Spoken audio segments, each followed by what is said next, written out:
আমার আপনার কাছে এটা দূরদিগন্ত। আমি প্রায় তথ্যটা দেই, একটু মনোযোগ দিয়ে শুনবেন কথাটা। আল্লাহ রাব্বুল আলামিন এই মহাশূন্য যে আমরা চোখের সামনে দেখতে পাই, এই বিশাল দুনিয়া তিনি সৃষ্টি করেছেন। এই দুনিয়াকে আলোকিত করার জন্য, ডেকোরেট করার জন্য আল্লাহ রাব্বুল আলামিন অসংখ্য তারকারাজি মহাশূন্যে সেট করে রেখেছেন। আল্লাহ রাব্বুল আলামিন দুনিয়াকে আলো দেওয়ার জন্য দিনের বেলা একটা সূর্য দিয়েছেন, রাতের আলোকিত একটা চাঁদ দিয়েছেন। আল্লাহ রাব্বুল আলামিন গোটা দুনিয়াকে আলোকিত করার জন্য এই দুনিয়ার চাইতে 13 লক্ষ গুণ বড় সূর্যের ম্যানেজমেন্ট করেছেন, ব্যবস্থাপনা করেছেন। কত বড় সূর্য সেটা, যা আমরা প্লেটের মতো দেখতে পাই। এই সূর্যের কাছে মানুষ কখনো যেতে পারবে না, তবে চাঁদে মানুষ গেছে, চাঁদ পরিভ্রমণ করে আসছে। 70 দশকে মঙ্গল গ্রহ মানুষ গেছে। সেই মানুষ যদি চিন্তা করে, চাঁদও দেখলাম, মঙ্গল গ্রহ দেখলাম, একটু তারার দেশ দেখতে যাব, তারা কি সূর্যের চাইতে আরো ছোট না আরো বড়? শুধু বড় না, অনেক বড়, অনেক বড়। বেটেল জুইস একটা তারকা আছে, যে তারকাটাই সূর্যের চাইতে 33 কোটি গুণ বড়। কত কোটি বলেন? 33 কোটি। 33 কোটি গুণ একটা তারকা যদি বড় হয়, গোটা পৃথিবীর 800 কোটি মানুষ যদি ওই তারকা গুনতে নেয়, তারকা গুনে গুনে শেষ করতে পারবে না। এত অসংখ্য তারকা মহাশূন্যে কে সেট করেছেন? আল্লাহ সেট করেছেন। পৃথিবীর সবচেয়ে নিকটবর্তী তারকার নাম হলো প্রক্সিমা সেন্ট্রাই। প্রক্সিমা সেন্ট্রাই নামক সেই পৃথিবীর সবচেয়ে নিকটবর্তী তারকার দেশে যদি কেউ যেতে চায়, এই জাগতিক জীবনের কোনো কপ্টার বিমান দিয়ে গেলে হবে না, নভোযান লাগবে তার জন্য। লেটেস্ট একটা নভোযান আছে, তার নাম হলো অ্যাপোলো 11। অ্যাপোলো 11-এর গতি হলো প্রতি ঘন্টায় 39,000 কিলোমিটার সেই গতিবেগে সে চলতে পারে। এমন অ্যাপোলো 11 দিয়ে যদি কেউ রওনা দিয়ে দেয় সেই নিকটবর্তী তারকার দেশ প্রক্সিমা সেন্ট্রাইকে লক্ষ্য করে, এই পৃথিবী নামক এই দুনিয়া থেকে, এই ভূখণ্ড থেকে সেই তারকার দেশে যেতে সময় লাগবে 1,15,000 বছর মাত্র। যাবেন কারা কারা? হাত তোলেন। সম্ভব? বাঁচবেন কয়দিন, যাবেন কোন দিন? আমার বন্ধুগণ, এই কোরআন তো দুনিয়ার কোনো ব্যক্তির রচিত নয়। এই কোরআন নাজিল হয়েছে আসমান থেকে, সেই প্রথম আসমানও কিন্তু নয়। আল্লাহ রাব্বুল আলামিন বলেন, বাল হুয়া কুরআনুম মাজিদুন ফি লাওহিম মাহফুজ। জোরে বলুন আল্লাহু আকবার। এটি হলো মর্যাদা সম্পন্ন একটি কিতাব, যার অ্যাড্রেসটা হলো লাওহে মাহফুজ। কোন সময় নাজিল হয়েছে, কোন মাসে নাজিল হয়েছে তাও জানিয়ে দিয়েছেন। ইন্না আনজালনাহু ফি লাইলাতিন মুবারাকাহ। কোন মাসে নাজিল করেছেন? শাহরু রমাদান আল্লাযী উনজিলা ফীহিল কুরআন হুদাল লিন্নাসি ওয়া বাইয়িনাতিন মিনাল হুদা ওয়াল ফুরকান। জোরে বলুন আল্লাহু আকবার। রমজান মাসে নাজিল করেছেন, কদরের রাত্রিতে নাজিল করেছেন। 23 বছরে নবীর উপরে এই 30 বার কোরআন নাজিল করেছেন। সেই যুগে, যে যুগের মানুষ কাবা ঘরের মধ্যে পর্যন্ত 360টা মূর্তি তুলেছিল। 360টা মূর্তি কাবা ঘরের মধ্যে পর্যন্ত তুলেছিল ওই পৌত্তলিকরা। কাবা ঘরকে সামনে রেখে হাজিরা যেমন, মুতামিররা যেমন ইহরামের কাপড় পরে তারা যেমন তোয়াফ করে, সেই তোয়াফের সিস্টেমটা তারা এমন উল্টা করেছিল যে তারা উলঙ্গ হয়ে আল্লাহর ঘরের সামনে তারা তোয়াফ করত। অজ্ঞতার, বর্বরতার চূড়ান্ত লেভেলে একটা পৌঁছে যাওয়া জাতিকে, সততা বিভক্ত একটা জাতিকে, উচ্ছৃঙ্খল একটা জাতিকে, ভাঙ্গা মাটির একটা পাতিলকে কেন্দ্র করে যারা যুদ্ধের পরে যুদ্ধ লেগে রাখত, সেই সততা বিভক্ত জাতিকে এক সুতার কাঠিতে আবদ্ধ করেছেন, একটা সভ্য জাতিতে পরিণত করেছেন। আবু বকরের মতো মানুষ, ওমরের মতো মানুষ, ওসমানের মতো মানুষ, আলীর মতো মানুষ তিনি তৈরি করেছেন তার নিজের চিন্তা দিয়া না কোরআন দিয়া? বলেন কি দিয়া? কোরআন দিয়া। সেই কোরআন আজও আছে না নাই? আছে। কোরআনকে মানবো আমরা আংশিক না পুরোপুরি? আসতে বলবেন না আংশিক না পুরোপুরি? কিন্তু প্রশ্ন এখানেই, সেটা হলো কোরআনকে শুধু ব্যক্তিগত জীবনে মানলে হবে না। এখানে আমাদের প্রশ্ন, রাসূলকে শুধু ব্যক্তিগত জীবনের আদর্শ মানলে হবে না। যাদের কাছে রাসূল শুধু ব্যক্তিগত জীবনের আদর্শ, রাষ্ট্রীয় জীবনের আদর্শ নয়, তারা হচ্ছে ভণ্ড, তারা হচ্ছে প্রতারক। এখানেই তো কথা। কি এখানে কথা আছে না নাই বলেন তো? হ্যাঁ, কি আমি কি আলোচনা চালিয়ে যাব? উচিত কথায় বন্ধু বেজার, গরম ভাতে এলাকায় নাই মনে হয় এটা কথা। উচিত কথায় বন্ধু বেজার, গরম ভাতে বিলাই বেজার, একটা কথা আছে আমার এলাকায়।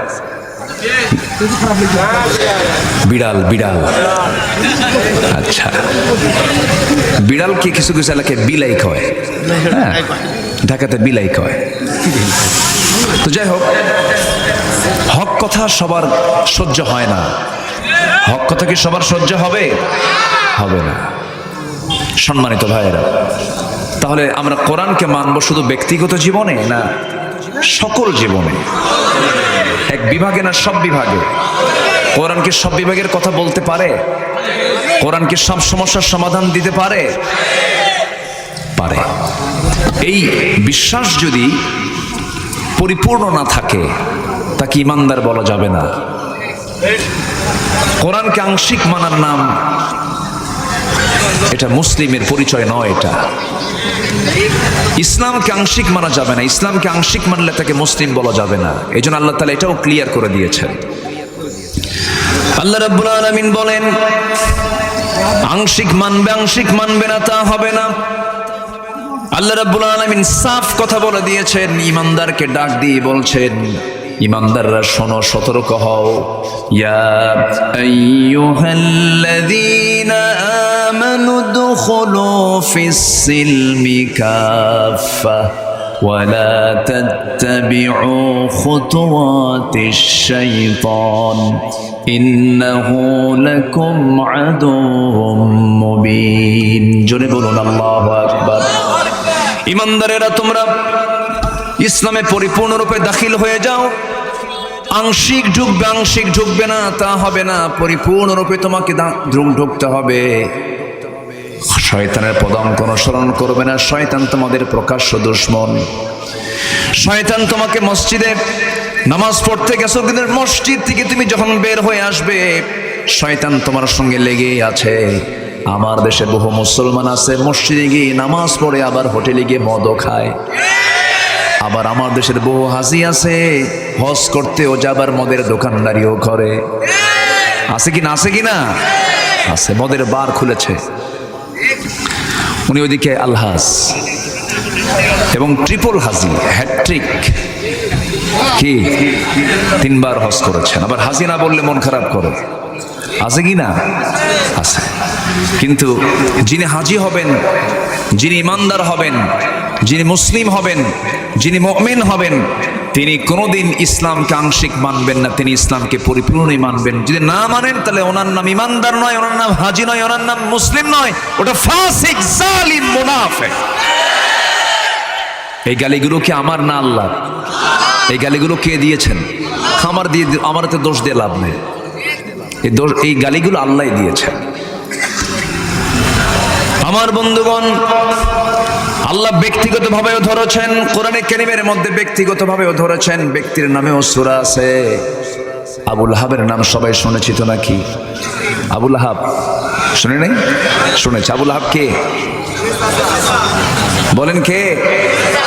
গ্রাম্য চাচা, পড়ে পাওয়া চাচা, না রক্তের?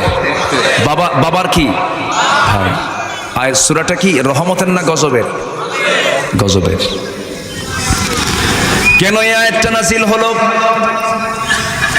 কেন এই সূরাটা নাযিল হলো? কোরআন তো শুধু অনেকে মনে করেন ধর্মের কিতাব, কিন্তু এই কোরআনে কেন একজন ব্যক্তি কেন্দ্রিক কথা কেন চলে আসলো?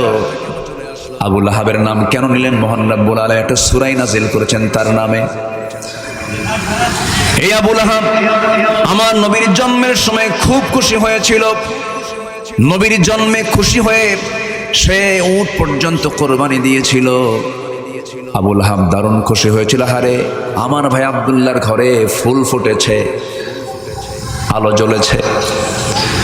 কিন্তু আমার নবীজি 40 বছর পর্যন্ত ভালোই ছিলেন। যখন তিনি নবুয়তের আলো নিয়ে যখন জাবালে নূর থেকে যখন কোরআন নামক নূরটা নিয়ে আসলেন, নবুয়ত নিয়ে যখন বাড়িতে হাজির হলেন, বাড়িতে হাজির হওয়ার সঙ্গে সঙ্গে সবচেয়ে সবার আগে প্রতিবাদ করেছে যে ব্যক্তি, তার নাম কি? আবুল আহাব। আবুল আহাব কয় মুহাম্মদ নিপাত যাক। আল্লাহ কয় না, তাব্বাত ইয়াদা আবিল আহাবি ওয়া তাব, আবুল আহাব নিপাত যাক। তাহলে যে রাসূলকে গালি দিলে আল্লাহ তার নাম ধরে গালি দেন। আজকেও যারা রাসূলের আদর্শ নিয়ে কথা বলবে, কোরআনের বিরুদ্ধে যারা কথা বলবে, আমরা তাদের নাম ধরেই গালি দেব। এটা আল্লাহর স্টাইল। এটা কার স্টাইল? আল্লাহর স্টাইল। আল্লাহ নিজে গালি দিয়েছেন। সম্মানিত ভাইয়েরা, আবুল আহাব আমার নবীর আপন চাচা হওয়ার পরও কোনো কাম হবে না, কারণ তার মধ্যে কি নাই? আসতে বলবেন না, কি নাই? ঈমান আছে, দাম আছে।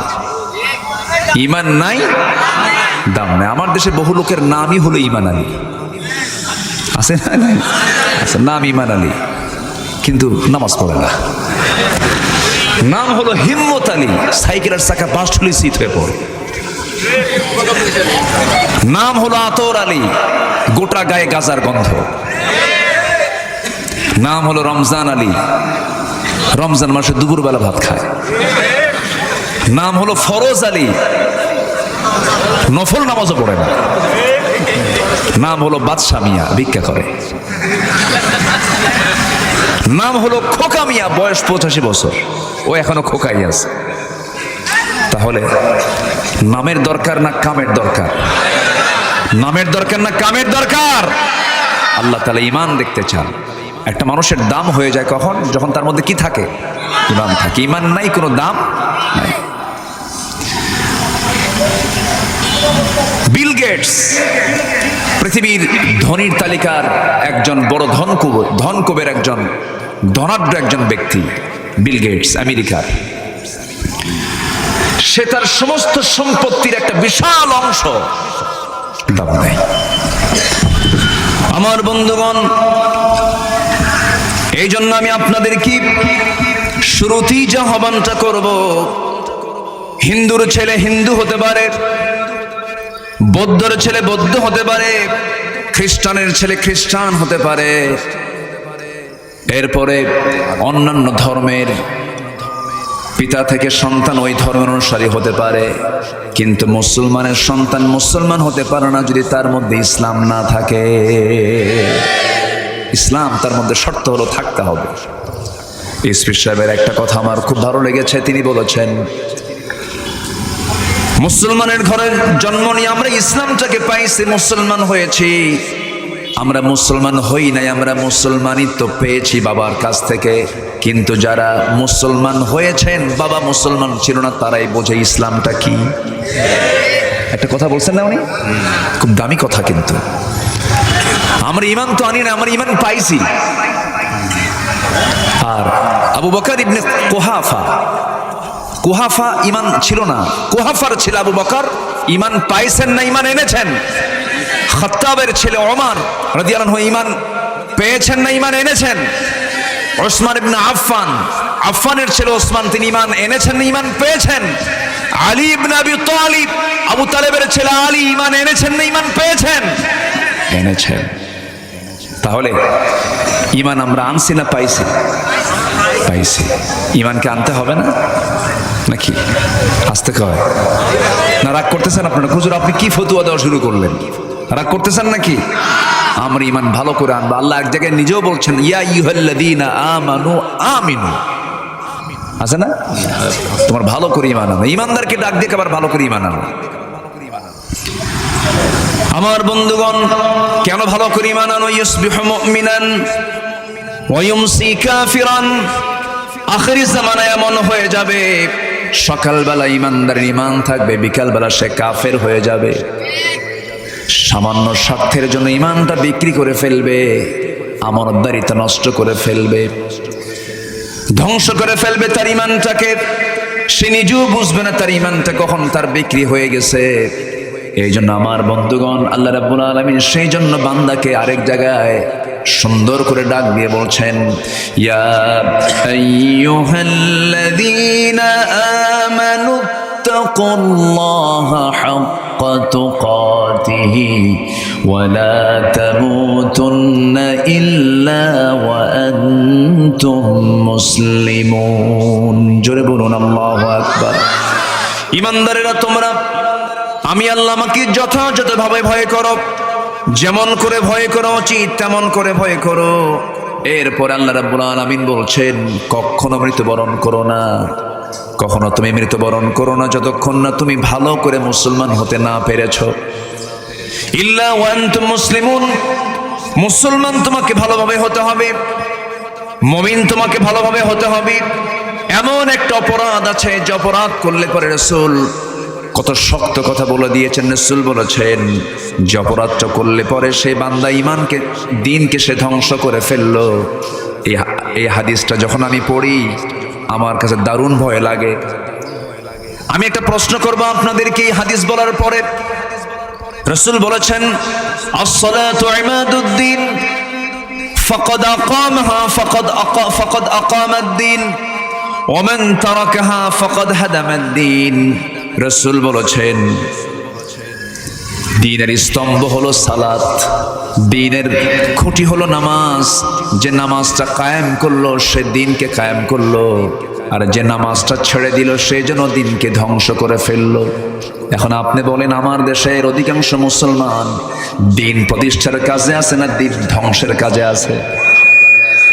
এটা কি আমার কথা?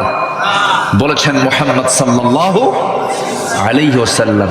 রাসূল বলেছেন, যে নামাজটা পড়লো, যে নামাজ কায়েম করলো সে দ্বীনকে কায়েম করলো। যে ওমান তারাকাহা, যে ব্যক্তি নামাজকে ছেড়ে দিল, ফাকাদ হাদামাদ-দ্বীন, সে যেন তার আল্লাহর দ্বীনকে যেন সে নিজ হাতে ধ্বংস করে ফেললো। যেরকম নাউযুবিল্লাহ।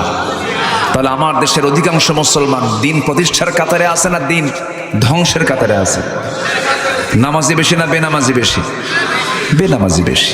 নামাজ তো পড়েই না, আবার কয় হুজুর নামাজ তো নাই, ইমান কি নাই? আছে না? এরকম আছে না? মানে ইমান আছে না নাই? এখন তো এই প্রশ্নের উত্তর দিতে গেলে তো আবার জটিল।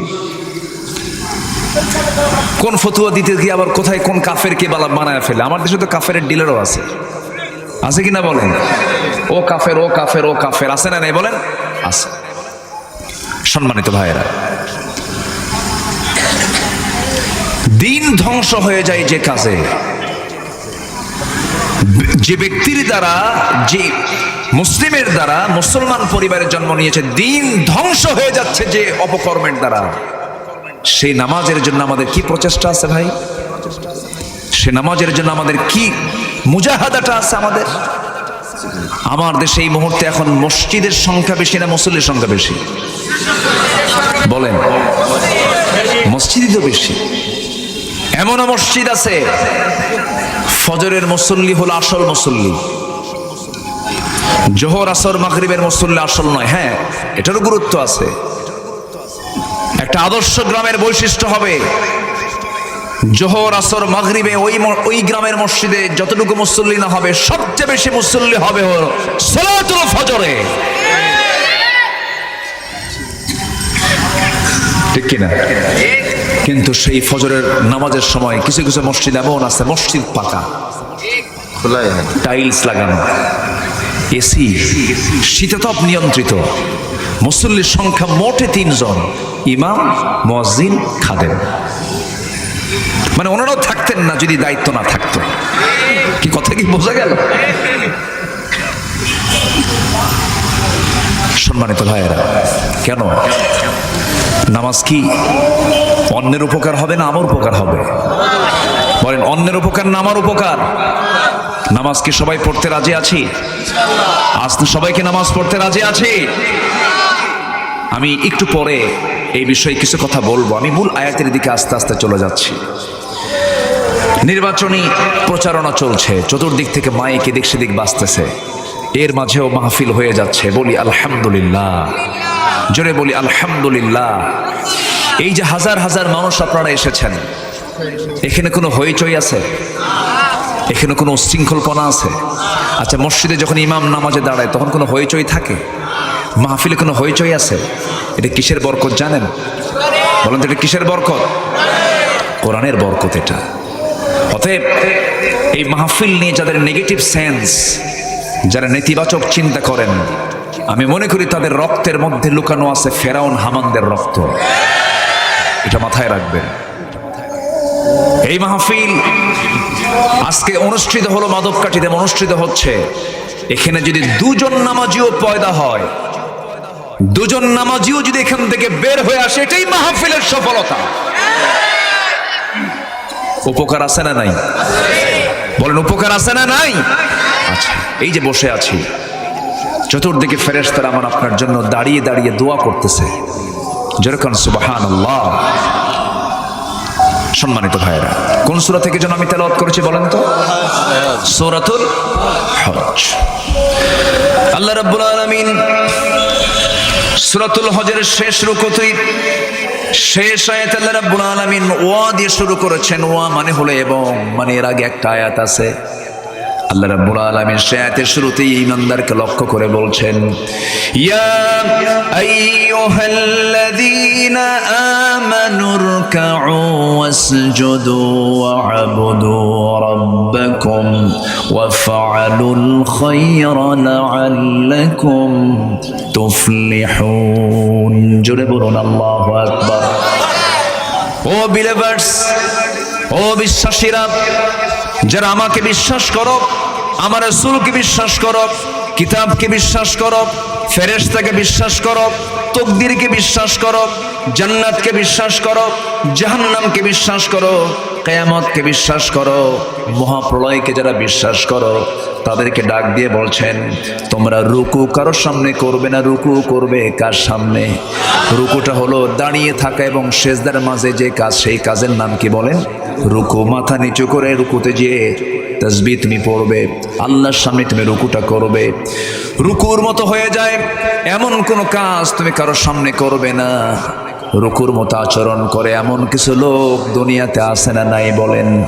হয়তো কোনো একটা হল রুমের মধ্যে ঢুকছে, কোনো একটা অডিটোরিয়ামে ঢুকে যাচ্ছে, কোনো ব্যক্তির সামনে কোনো কথা বলতে নিয়ে মাথা নিচু করে, আছে না নাই? আসতে বলবেন না, আছে না নাই? মাথা একটু নিচু হলেই সেটা রুকুর হাল হয়ে যায়। এমন রুকুর হালে কোনো কাজ করা হচ্ছে শিরকের কাজ। একমাত্র রুকু করতে হবে কার জন্য বলেন? আসতে বলবেন না, কার জন্য? আল্লাহর জন্য।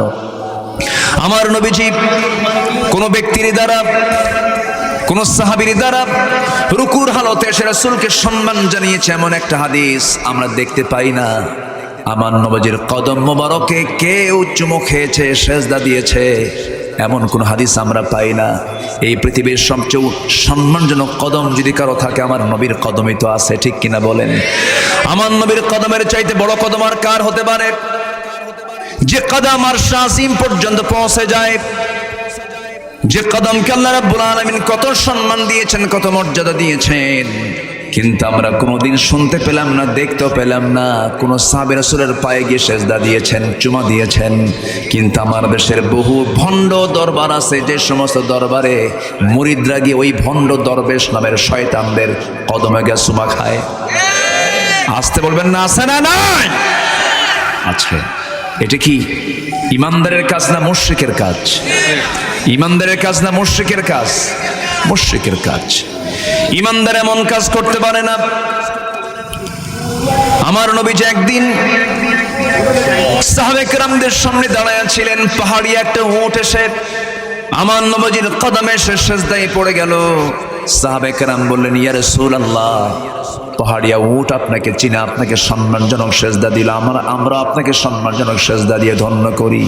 রাসূল বললেন, না রে না সাহাবীরা, এই পৃথিবীতে বান্দা বান্দাকে কখনো সেজদা দিতে পারে না। বান্দা সেজদা দেবে একমাত্র কার সামনে? আল্লাহর সামনে। আমার নবীজির জুতা কেউ টানতে পারতো না সহজে। আমার নবীজির জুব্বা তিনি নিজেই সেলাই দিতেন। আমার নবীজির কাপড় চোপড় রাসূল নিজেই ধোয়ার চেষ্টা করতেন। কোন সাহাবী নবীর খেদমত করতে আসলে উল্টা খেদমত রাসূল তার নিজেই করে দিতেন। জোরে কোন সুবহানাল্লাহ। আমার নবীজি কারোর সামনে কারো প্রশংসা করাকে পছন্দ করতেন না। আমার নবীজি বলেছেন, যদি তোমার সামনে কেউ অন্য কেউ প্রশংসা করে, তার মুখে জুতি মারো, মাটি মারো, তার সামনে কি মারো? মাটি মারো। আমার নবীজি তোষামদিকে পছন্দ করতেন না, তেল মারাকে পছন্দ করতেন না। তেল মারা আজকে আমার দেশে কম না বেশি? আসতে কয়, তেল মারা কম না বেশি? বেশি। আমার দেশে তেলই তো মারবে, কারণ আমার দেশে তারা আপেল গাছ নাই যে দুই একটা নিউটন তৈরি হবে। আপেল কেন নিচে পড়লো, উপরে কেন উঠলো না, এই চিন্তা করতে করতেই নিউটন কি বানায় ফেলছে? মধ্যাকর্ষণ শক্তি তিনি আবিষ্কার করে ফেললেন। এখন আমার দেশে তার এই আপেল গাছ নাই, আছে হলো সরিষার তেল, খালি তেল মারে। মুখের সামনে হক কথা বলবেন, সত্যকে আড়াল করবেন না, সোজা কথা বলবেন, আপনার জান্নাত ওই সোজা পথে আল্লাহ তাআলা দিয়ে দিবেন। সোজা কথা। ইত্তাকুল্লাহ ওয়া কুলু কাওলান সাদীদা ইউসলিহ লাকুম আ'মালাকুম ওয়া ইয়াগফির লাকুম যুনুবাকুম। গতকালকে আমি এই আয়াতের উপরে তাফসীর করেছি। আল্লাহ তাআলা বলছেন, শুধু সোজা কথা বলো, আমি তোমার সমস্ত ভুল আমলগুলোকে ঠিক করে সংশোধন করে সওয়াব দিয়ে ভরপুর করে দেব, এবং তোমার জীবনের সমস্ত গুনাহগুলোকে মাফ করে দেব। তাহলে আমরা তোষামদি করব, তেল মারবো না সোজা কথা বলবো? বলেন তো। সোজা কথা বলবো। কার জন্য? আল্লাহর জন্য, আল্লাহর খুশির জন্য। আল্লাহ তাআলা ইমানদারকে ডাক দিয়ে বলছেন, রুকু কারোর সামনে করবা না, তোষামদি করবা না, তেল মারবা না। নেতা তোমার সামনে আসছে, কদম বুচি করতে নিয়ে তোমার মাথা নিচু হয়ে যাচ্ছে, শিরকের মতো হয়ে যাচ্ছে, এই কাজ করবা না, এই কাজ করা যাবে না। কদম বুচি করতে গিয়ে মাথা কি উপরে থাকে না নিচের দিকে যায়? নিচের দিকে যায়। দা'মা ইউরবিক ওয়া ইলা মা লা ইউরবিক। সেই কাজ ছেড়ে দাও যেটা তোমাকে সন্দেহের দিকে নিয়ে যায়। তোমার শিরকের সম্ভাবনা আছে, এমন কোনো কাজ তোমার করা যাবে না। আমার বন্ধুগণ, আল্লাহ তাআলার হক একমাত্র রুকু তার জন্য, সেজদা তার জন্য। যদি কোনো বান্দা আল্লাহ ছাড়া, একমাত্র আল্লাহকে সেজদা দেওয়া ছাড়া, রুকু করা ছাড়া অন্য কাউকে যদি রুকু দেয়, সেজদা দেয়, আল্লাহ রাব্বুল আলামিন শক্ত কথা বলছেন, ওয়া মান ইউশরিক বিল্লাহি ফাকাদ হারামাল্লাহু আলাইহিল জান্নাহ। যে ব্যক্তি শিরিক করবে তার জন্য জান্নাতটা বাজেয়াপ্ত হয়ে যাবে। নাউযুবিল্লাহ। আপনি আপনার নেতাকে ভালোবাসেন, আপনি কি আপনার সাহাবীর চাইতে বেশি সম্মানী হয়ে গেছেন? আমার রাসূলকে কোন সাহাবী তো এরকম করে সম্মানজনক সেজদা দেননি। পৃথিবীতে যদি কোনো সেজদার হুকুম থাকতো, জি, পৃথিবীতে যদি কোনো সেজদার হুকুম থাকতো, তাহলে পৃথিবীতে যদি কোনো সেজদার হুকুম থাকতো, প্রত্যেক স্ত্রী তার স্বামীকে সকাল সন্ধ্যা সেজদা দিতে রাসূল বলেছেন। আর পৃথিবীতে যদি সেজদার হুকুম থাকতো, প্রত্যেক সাহাবী রাসূলকে সেজদা দিয়ে ধন্য করত। রাসূল কি কোথাও কোনো অনুমতি দিয়েছেন? না। ছোট্ট একটা ইতিহাস আমার মনে পড়লো।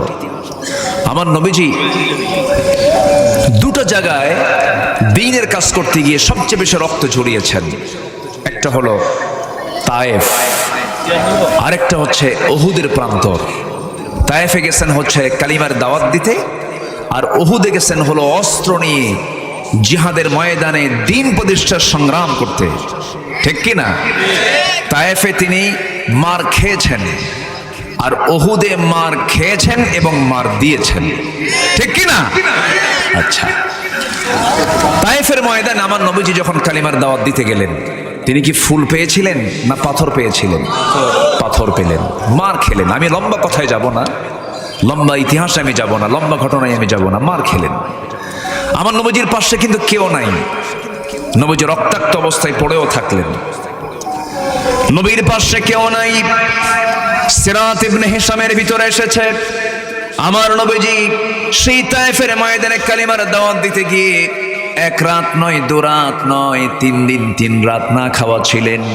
পেটের মধ্যে পানিও যায় নাই, কোনো দানাও যায় নাই, ক্ষুধার্ত অবস্থা আমার নবীজি।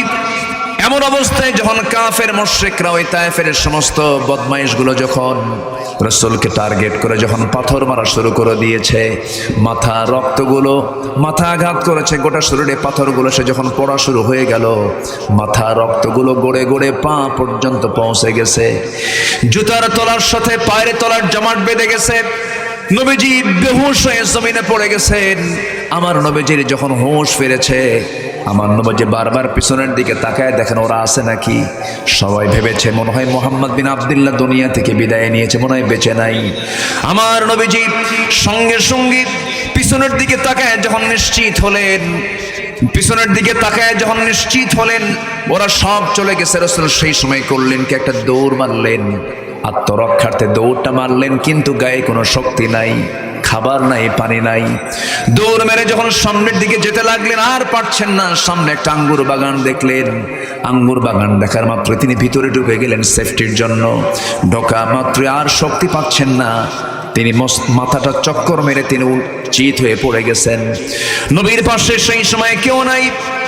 ওই আঙ্গুর বাগানের কেয়ারটেকার দূর থেকে লক্ষ্য করে দেখতেছে কে যেন ওই জায়গায় এসে চিত হয়ে পড়ে গেল। সঙ্গে সঙ্গে সেই কেয়ারটেকারটা দৌড় মেরে এসে দেখে এত সুন্দর চেহারা, তার মাথা থেকে পা পর্যন্ত রক্তাক্ত অবস্থায় পড়ে আছে। একটু দয়া হলো।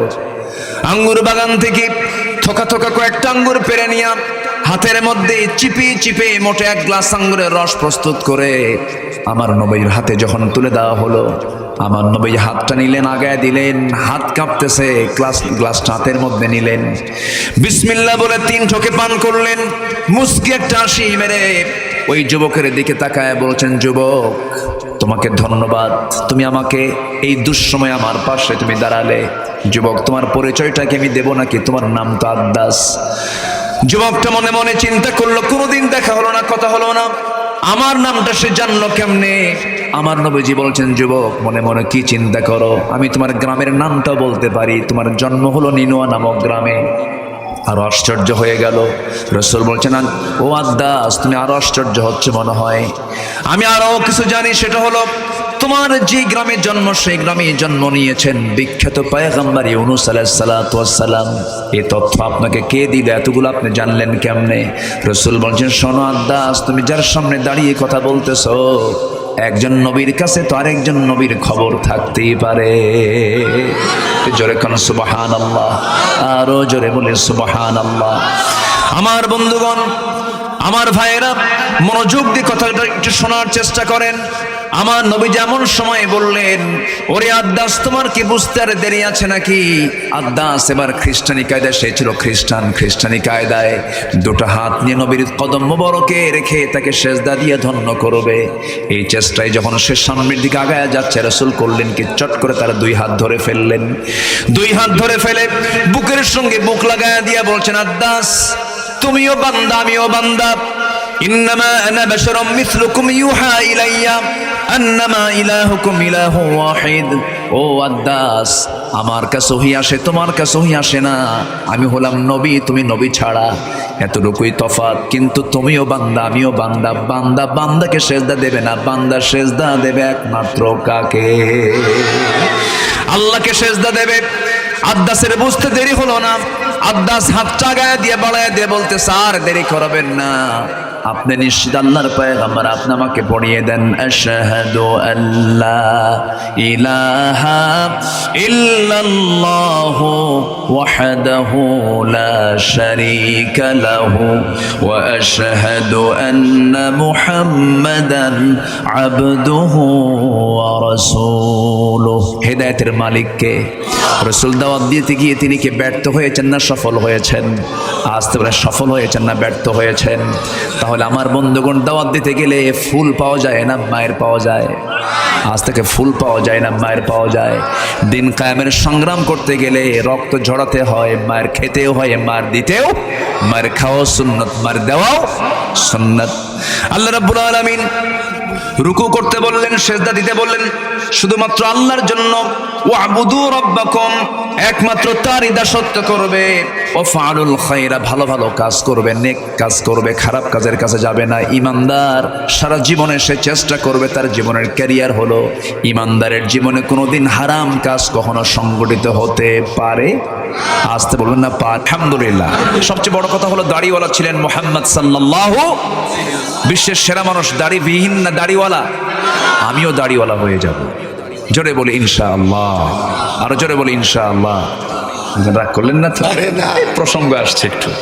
জি সম্মানিত ভাইয়েরা, তাহলে প্রথম আয়াতটা আমরা একটু শেষ করলাম, ভালো কাজ করবো লাআল্লাকুম তুফলিহুন, আশা করা যায় সফল হবে। এখন আল্লাহ তাআলা বলছেন এবং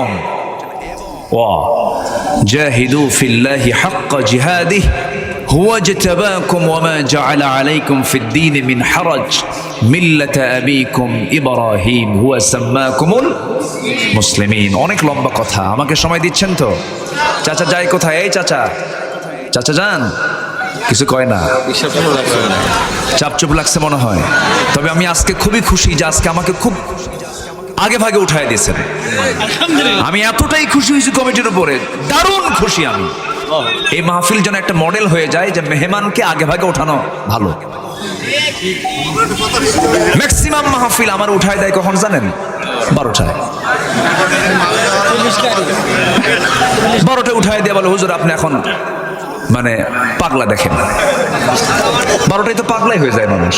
ঘুম ধরলে কি আর মাথা ঠিক থাকে নাকি? হ্যাঁ, খিদে লাগলে আরো জ্বালা। যাক, খুব সুন্দর বলি আলহামদুলিল্লাহ। এখন আল্লাহ তাআলা বলছেন তুমি জিহাদ করো। কার পথে? কি স্ট্যান্ড গান নিয়া, পাইপ গান নিয়া, শাটার গান নিয়া না। ওয়াজাহিদু ফিল্লাহি হাক্কা জিহাদি, তুমি আল্লাহর পথে জিহাদ করার মতো করে জিহাদ করো।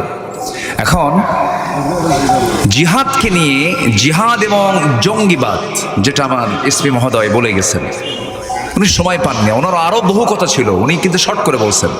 উনি খুব প্রিপারেশন নিয়ে আজকে আসছিলেন আলোচনায়, অনেক সুন্দর সুন্দর কথাও তিনি বলেছেন। তো জিহাদ এবং জঙ্গিবাদ এক না ভিন্ন? এক না ভিন্ন? যোজন যোজন তফাৎ, আসমান জমিন তফাৎ। সম্মানিত ভাইয়েরা, একটা উদাহরণ আমি প্রায় দেই। শাশুড়ির কপালে ঘা হয়েছে। কপালে কি হয়েছে? ঘা। সে ঘা সারে না, জামাই নিয়ে গেছে ডাক্তারের কাছে।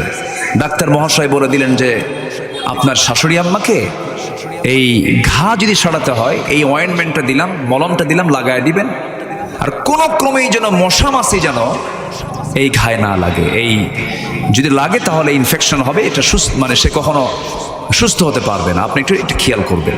তার শাশুড়িকে যত্ন করে তার বাড়িতে না পাঠায় নিজের বাড়িতে নিয়ে আসছে। মশা মাছি তো আর পড়া যাবে না। সে এখন শাশুড়ির পাশে বসে আছে, হলো রড হাতে নিয়ে। কি হাতে নিয়ে বসে আছে? রড হাতে নিয়ে। কি তাড়াবে? মশার মাছি। তাহলে রড হাতে নিয়ে যদি মশা মাছি তাড়ায়, হঠাৎ করে পাশেই বসা শুয়ে আছে শাশুড়ি, একটা মাছি এসে যখন তার কপালে পড়ছে, বিসমিল্লাহ কয়া রড দিয়া চোখ বন্ধ কইরা মারছে কপালে বাড়ি।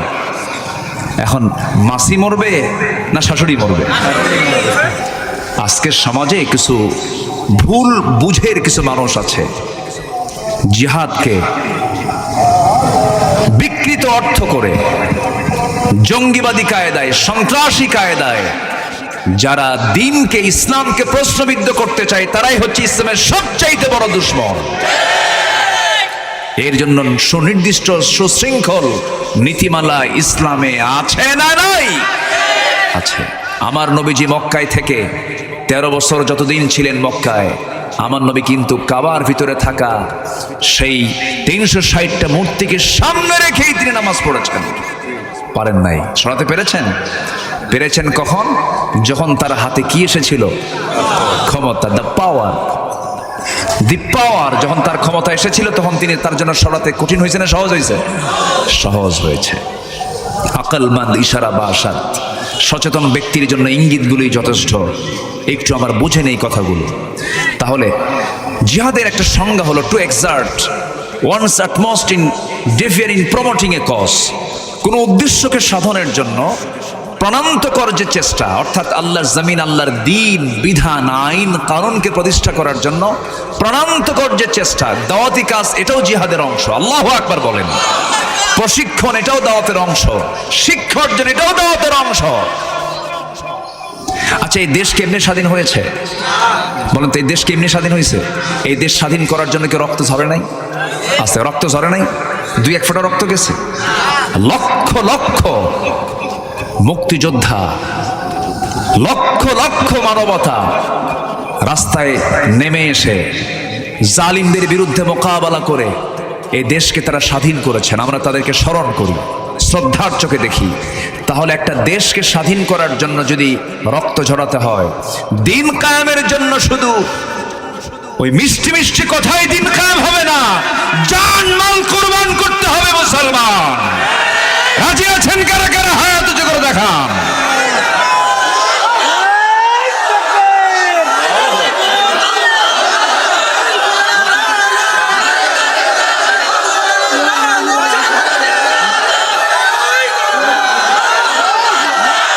আল্লাহ তুমি সবার হাতকে কবুল করো, জোরে বলি আমিন।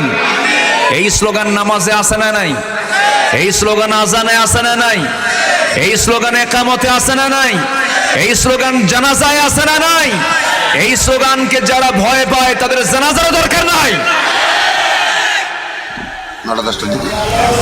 সম্মানিত ভাইয়েরা, কষ্ট পাচ্ছেন নাকি? আমাদের অস্ত্র হলো নারায়ে তাকবীর।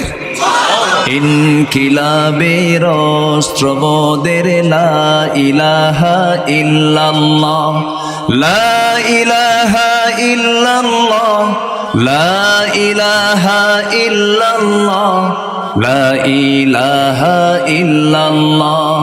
ইনকিলাবের অস্ত্র মোদের লা ইলাহা ইল্লাল্লাহ, লা ইলাহা ইল্লাল্লাহ, লা ইলাহা ইল্লাল্লাহ, লা ইলাহা ইল্লাল্লাহ। বীর মুসলমান ধরো আল কোরআন, ফিরিয়ে আনো সেই হারানো সম্মান। নারায়ে তাকবীর, নারায়ে তাকবীর। কে খুশি হন সবচেয়ে?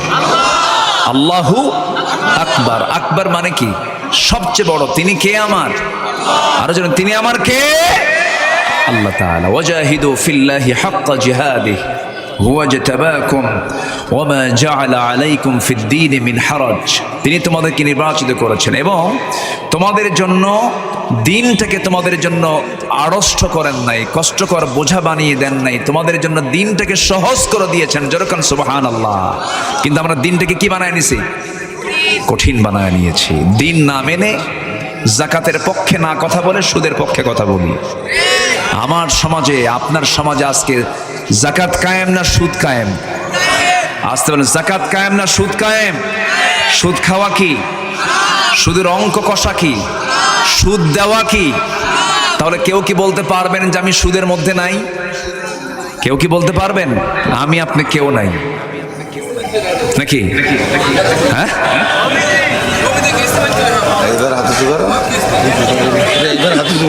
এবার হাত উঁচা করুন নাকি? আচ্ছা, তাহলে সুদ খাওয়া কি? আরো জোরে বলেন, সুদ খাওয়া কি? এই সময় কি উঠবেন না, কিন্তু উঠলি ভাববো ওটা সুদ খায়। বসেন, কেউ নড়বেন না। সুদের সর্বনিম্ন গুনাহ, সবার এই ওয়াজগুলো জানা আছে, কিন্তু সুদের সর্বনিম্ন গুনাহ হলো নিজের মার সঙ্গে জেনা করা। একজন নবী কবরবাসীর সামনে দাঁড়ালে কবরবাসীকে যদি বলতেন কুম বিইজনিল্লাহ, দাঁড়িয়ে যাও, কবরবাসী দাঁড়িয়ে যেত। সেই নবীর নাম কি বলেন তো? এত সুন্দর জবাব দেখছেন, এটা সাক্ষীরাতেই সম্ভব। বলি আলহামদুলিল্লাহ। আমার মনে হয় গোটা দেশের জরিপে যদি শ্রোতাদের তালিকা করা হয়, এই সাতক্ষীরা খুলনার এই শ্রোতাগুলো সবচেয়ে মানের শ্রোতা। জোরে বলি আলহামদুলিল্লাহ। মানের এই মানটা সব জায়গায় আপনারা পাবেন না। এটা হয়তোবা আপনাদের পূর্বপুরুষদের অবদান এখানে আছে, তারা এই পরিবেশ তৈরি করে দিয়ে গেছেন এবং আমার দেশে বহু বড় বড় আল্লাহওয়ালার জন্ম হয়েছে, বলি আলহামদুলিল্লাহ। যেরকম আগরদারি আমিনিয়া কামিল মাদ্রাসা, আগরদারি আমিনিয়া কামিল মাদ্রাসা, আমিন হচ্ছেন রুহুল আমিন, বসিরহাটের যিনি বড় আল্লামা হুজুর তিনি ছিলেন। এবং ফুরফুরা সিলসিলার আবু বকর সিদ্দিক আল কুরাইশি রাহিমাহুল্লাহর যতগুলো খলিফা ছিলেন সবচাইতে বড় আলেম ছিলেন আল্লামা রুহুল আমিন, বসিরহাটের হুজুর। তার গড়া প্রায় 400 আমিনিয়া মাদ্রাসা বাংলাদেশে আছে। তার বাড়িটা কোথায় জানেন? হ্যাঁ, শুধু বর্ডারটা শুধু মানে মনে হচ্ছে আমাদের কাছে অনেক দূরে, না, খুবই কাছে। এইখান থেকে আপনি যদি সোজা রওনা দেন, বসিরহাটে যেতে সর্বোচ্চ সময় লাগবে 30 থেকে 40 মিনিট। বসিরহাট একটা আবাদ ক্ষেত্র ছিল, একটা বিচরণ ক্ষেত্র ছিল। গোটা দেশ তারা দিন প্রচারের জন্য নিজের জীবনকে তারা উৎসর্গ করে দিয়েছেন। এটার ফসল হচ্ছে সবচেয়ে বেশি ফ্লেভার পেয়েছেন আপনারা, বলি আলহামদুলিল্লাহ। কি আমি কি ভুল বলছি? ইতিহাস থেকে কথা বলছে। কিন্তু বাতির কাছে যারা থাকে তার আলো কি কম থাকে না বেশি থাকে? আর দূরে থাকলে এটা কম থাকে। তো বাতি তো এখানে কাছে ছিল, এই বাতি কাছে থাকার কারণে এটার ফলাফল হচ্ছে এই প্রথম কাতারের মানের শ্রোতা, বলি আলহামদুলিল্লাহ। কিছু তো বদমাইশ থাকবে, কিছু বদমাইশ যে নাই তা তো না। আমার নবী ছিলেন যেখানে আবু জেহেল সেখানে। আমার বন্ধুগণ, আল্লাহ রাব্বুল আলামিন আমার আপনার জন্য দিনটাকে কঠিন করে দেন নাই, খুব সহজ করে দিয়েছেন। কিন্তু আমরা দিনটাকে জটিল বানিয়ে নিয়েছি। আজকে সুদটাকে আমরা কমন করে নিয়েছি, যাকাতকে আমরা জরিমানা মনে করে নিয়েছি। 1,02,500 1 কোটি 2.5 লাখ টাকা দেবো, আল্লাহর কাম নাই কাজ না। আল্লাহ নিজে ট্যাক্স বসাইছে, আল্লাহর উল্টো দোষ দেয়। আল্লাহ নিজে ট্যাক্স বসায় দিছে। না না, এই যে আমি যাকাতের হিসাবটা আমি করলাম না, যাকাতের টাকা আমি দিলাম না, কিয়ামতের দিন নামাজের ব্যাপারে যেমন বান্দার কাছ থেকে জবাব নেবেন, যাকাতের ব্যাপারটা আল্লাহ বান্দার কাছ থেকে জবাব নিয়ে নেবেন। বান্দার যদি নামাজ কিছু বাদ হয়ে যায়, বান্দা আল্লাহর কাছে মাফ চাইলে আল্লাহ, নামাজ তো আল্লাহর হক, আল্লাহ মাফও করতে পারেন। কিন্তু আপনি যাকাত নামক যে বান্দার হক আপনি নষ্ট করলেন, এই বান্দার হক আল্লাহ কখনো মাফ করতে পারবেন না। আল্লাহ মাফ করবেন না। আল্লাহ মাফ কেন করবেন? বান্দার হকটা আল্লাহ কখনো মাফ করবেন না। বান্দার হক আপনি নষ্ট করলে বান্দার কাছ থেকে মাফ চেয়ে নিতে হবে। আমার বন্ধুগণ, ঈসা আলাইহিস সালাম তিনি করলেন কি? কবরবাসীর সামনে একদিন দাঁড়ালেন, তার সঙ্গী সাথীদেরকে নিয়ে যখন বলেন কুম বিইযনিল্লাহ, কবরবাসী দাঁড়িয়ে যাও। কবরবাসী একজন দাঁড়িয়ে গেছে, পেটটা তার বিশাল বড় হয়ে আছে, কবরবাসীর পেট। সে চিৎকার করে কান্নাকাটি করছে, তার মুখ দিয়ে রক্তগুলো গড়ে গড়ে পড়ছে। সবাই বলে ফেলে আল্লাহর নবী ঈসা রূহুল্লাহ। এই বান্দাটার এমন অবস্থা কেন? পেটটা বড় হয়ে গেছে, মুখ থেকে রক্তগুলো গড়ে গড়ে পড়ের কারণটা কি? ঈসা আলাইহিস সালাম সঙ্গে সঙ্গে বললেন, এই বান্দাটা দুনিয়ার জিন্দেগিতে সুদের কারবার করত, এই জন্য আল্লাহ তাআলা তার পেটের মধ্যে এমন বড় একটা আকৃতি দান করেছেন, মুখ থেকে রক্তগুলো গড়ে গড়ে পড়ছে। আজকে এই সুদের সমারোহ চলছে, সুদের মহড়া চলছে। শুধু সুদ ডাবল নয়, ডাবল ডাবল চক্রাকারে চলছে। এই সুদের সর্বনিম্ন গুনাহ হলো নিজের মার সঙ্গে জেনা করা। এই সুদ থেকে আল্লাহ তাআলা আমাদেরকে বাঁচায় দেন। জোরে বলি আমিন। আসতে বলবেন না, জোরে বলেন আমিন। দিনটা আমরা আল্লাহ তাআলা আমার আপনার জন্য সহজ করে দিয়েছেন, কিন্তু আমরা দিনটাকে আমরা জটিল বানায় নিয়েছি। আল্লাহ রাব্বুল আলামিন এরপরে বলছেন, শোনো, তোমাদের জন্য আমি নেতা বানিয়ে দিয়েছি একজনকে, পিতা বানিয়ে দিয়েছি একজনকে। তোমাদের জাতির পিতা অন্য কেউ নয়। আল্লাহ রাব্বুল আলামিন এখানে জাতির পিতার বিষয়ে ক্লিয়ার করে দিলেন। তোমাদের মুসলিম জাতির পিতা হলো মিল্লাতা আবিকুম ইব্রাহিম হুয়া সাম্মাকুমুল মুসলিমিন। তোমাদের জাতির পিতা হলেন সাইয়েদনা ইব্রাহিম আলাইহিস সালাতু ওয়াস সালাম। তোমাদের জাতির পিতা কেন তিনি জাতির পিতা? এই যে আমরা খাতনাটা করি, খাতনা করি না আমরা, বাচ্চাদেরকে খাতনা করে দেই, এই সুন্নাহটা কার বলেন তো? বলেন বলেন বলেন বলেন। হ্যাঁ, না, এটা স্টার্ট হয়েছে হলো ইব্রাহিম আলাইহিস সালাম থেকে। হ্যাঁ, প্রশ্ন না? আচ্ছা থাক, এগুলো সব পরে হবে। আমাকে সময় দিচ্ছেন তো আপনারা ইনশাআল্লাহ? আচ্ছা, ইব্রাহিম আলাইহিস সালাম তার বয়স যখন 80 বছর। কত বছর? 80 বছরের কি ইয়াং হয় না বুড়া হয়? চুলগুলো সাদা হয়ে গেছে। বুখারীর বর্ণনা, বুখারী, এটা বানানো কোনো কথা না। 80 বছর বয়স যখন তার হলো, সেই সময় আল্লাহ তাআলা বলেন, ইব্রাহিম ক্বালা ইন্নী জাআলুকা লিন-নাসি ইমামা, আমি তো তোমাকে গোটা মানব মণ্ডলীর নেতা বানিয়েছি। আল্লাহু আকবার বলেন। একটা কাজ বাদ আছে, কি? তোমাকে খাতনা করতে হবে। কত বছর বয়স? আছে না, আছে না, বুখারীর বর্ণনা। 80 বছর বয়স আল্লাহ তাআলা তাকে অর্ডার দিলেন। বলেন তো 5-6 বছর বয়সে খাতনা করলে কি টের পাওয়া যায়? বয়সই তো হয় না। অথবা ডাক্তার খাতনা করে দিয়েছেন, হয়তো মনেই নাই আমাদের অনেকের। কিন্তু 80 বছর বয়সে তার খাতনার কাজটা এখনো বাদ আছে, কারণ আল্লাহ তাআলা তাকে মিল্লাতা আবিকুম ইব্রাহিম, জাতির পিতা বানাবেন। কিন্তু জাতির পিতা হতে হলে তো জাতির পিতা তখনই হওয়া যায় যখন পিতার কাছ থেকে সন্তানরা কিছু নিতে পারে, ঠিক কিনা? কিছু স্মৃতি তো থাকতে হবে। তো 80 বছর বয়সে আল্লাহ তাআলা বললেন তোমাকে খাতনা করতে হবে। এখন যারা খাতনা করে দেয় এলাকায় তাদেরকে কি বলে? হাজাম। হাজাম বলে না? আমি তো একটা নতুন শব্দ শুনলাম। আমি এই নামের সঙ্গে একদম একদম একদম এখন নতুন, এটা আমার জানাই নাই। হাজাম কিছু কিছু এলাকায় বলে হলো ওস্তাদ, এক একটা জায়গায় এক একটা। আবার কিছু কিছু এলাকায় বলে গোটকা। শব্দের তো শেষ নাই, কিন্তু হাজাম শব্দটা আমি আজকেই এই ভাষার সাথে, শব্দের সাথে আমি নতুন। তবে আপনাদেরটাই সহি হবে, কারণ আপনাদের ভাষা তো সুন্দর। বলি আলহামদুলিল্লাহ। ভাষা সাতক্ষীরা, যশোর, কুষ্টিয়া তো ভাষার রাজা। বলি আলহামদুলিল্লাহ, অনেক সুন্দর ভাষা আপনারা কথা বলেন। তবে নোয়াখালীর ভাষা আরো সুন্দর।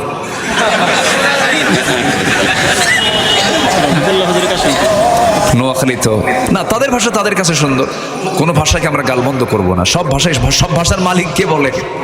আল্লাহ তাআলা। কিন্তু বাংলা ভাষা নাই ওখানে, চিটাগাঁয়ে বাংলা ভাষা নাই, সব কবর দিয়ে ফেলছে। খুব সুন্দর ভাষা হচ্ছে আপনাদের ভাষা, কারণ নদিয়া তো পাশেই।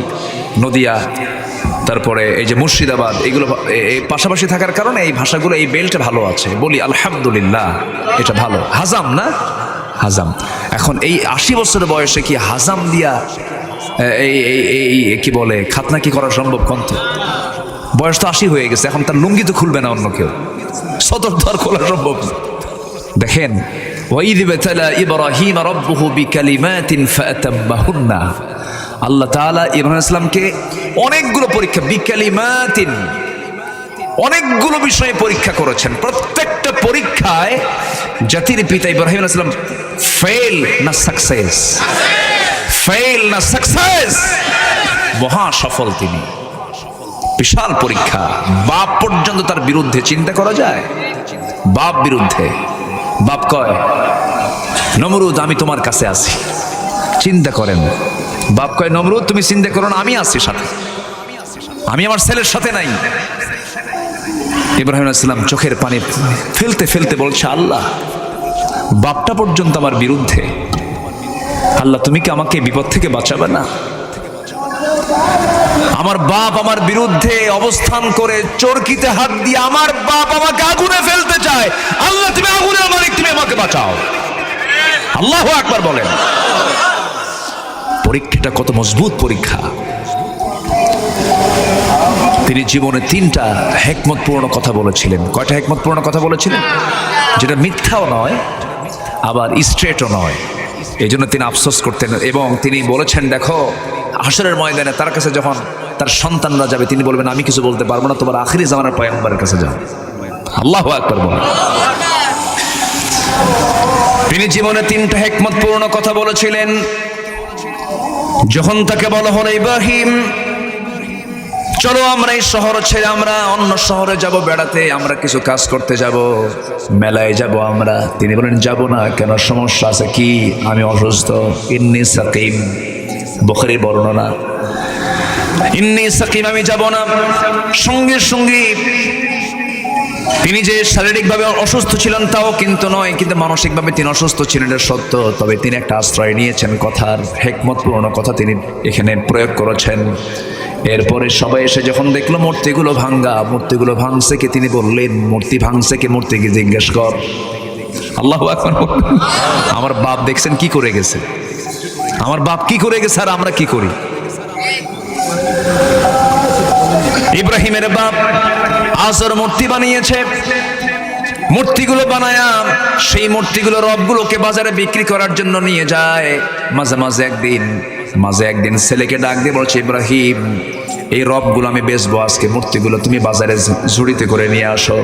ঝুড়িতে মাথায় নেওয়ার আগে ইমরান ইসলাম করলেন কি, মূর্তিগুলোর সবগুলোর মাথাগুলো ভেঙে চুরমার করলেন, মটকায় দিলেন। বাজারে নিয়ে যাওয়ার পর বাবার সামনে যখন রেখে দিয়েছেন, বাপ বলছে হায় কি করছে এগুলো, সবগুলো মূর্তির মাথা শেষ, এগুলো ভাঙছো কেন? কাব্বা উপায় ছিল না। এই মূর্তিগুলো নিয়ে যখন মাথায় তুললাম, এমন মারামারি শুরু করছে, গৃহযুদ্ধ। আমি বললাম থাম রে বাবা থাম, এই মাথা থেকে নিচে নামাতে নামাতে সবগুলোর মাথা শেষ। বাপ এখন মনে মনে চিন্তা করে, বাপ বেটা তুই কি গ্রামার খাটাইছিস বুঝছি, প্রশ্ন করলি তুই উত্তর দিয়ে দিবি, বোঝা শেষ। কারণ সন্তানকে বাপ বোঝে না, আমার সন্তান কোন স্টাইলের, বাপ বোঝে না, বাপ তো বোঝে। সারা জীবন শিরকের বিরুদ্ধে আমার বাপ কথা বললেন, শিরকের বিরুদ্ধে কথা বলতে গিয়ে আগুনে পর্যন্ত নিক্ষিপ্ত হলেন। আমার বাপ কি করে গেছেন, আমরা কি করলাম। এইদিকে আফসোস করে আল্লামা ইকবাল তার শিকওয়া জবাবে শিকওয়ার মধ্যে বলেছেন, উনকো তহজীব নে হর বন্দ সে আজাদ কিয়া, লাকে কাবে সে সনম খানে মে আবাদ কিয়া। নব্য যুগের সভ্যতা মোহে কেটে ফেললে সব বাঁধন, মসজিদ ছেড়ে মন্দিরে গিয়া বাসা বেঁধেছ হায় এখন। মসজিদ ভাল লাগে না, মন্দির ভালো লাগে না। মুসলমানের জন্য মন্দির নয়, হিন্দু ভাইরা মন্দির তাদের কাছে প্রিয় হতে পারে, তাদের মন্দির আমরা পাহারা দেব, তাদের মন্দিরের নিরাপত্তা আমরা নিশ্চিত করব। কোনো ধর্মকে কটাক্ষ করব না, কোনো ধর্মকে আমরা গালি দেব না, কোনো মূর্তিকে গালি দেব না, কিন্তু মুসলমান সেই জায়গায় যেতে পারে না, ঠিক কিনা? এই বিষয়টা মাথায় রাখবেন।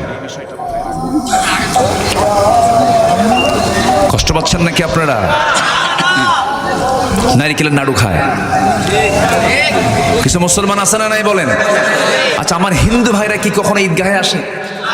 আচ্ছা ঈদগাহে আসে, জুমার নামাজে আসে, তাহলে আমাদের অনুষ্ঠানে তাদের কোনো অংশগ্রহণ নাই, আমি কেন যাব সেই জায়গায়? কেন যাব আমি? তাহলে আমাদের কি হবে? উনি প্রশ্ন করছেন। এটা কখনো করব না আমরা, কারণ তাদের ধর্মীয় কাজ, তো তাদের ধর্মীয় কাজে যাওয়া মানে কি? তাদের ধর্মীয় কাজে অংশগ্রহণ করা। আমাদের মসজিদে ওরা আসে না, আমাদের গরু ওরা খায় না। গরু খায়?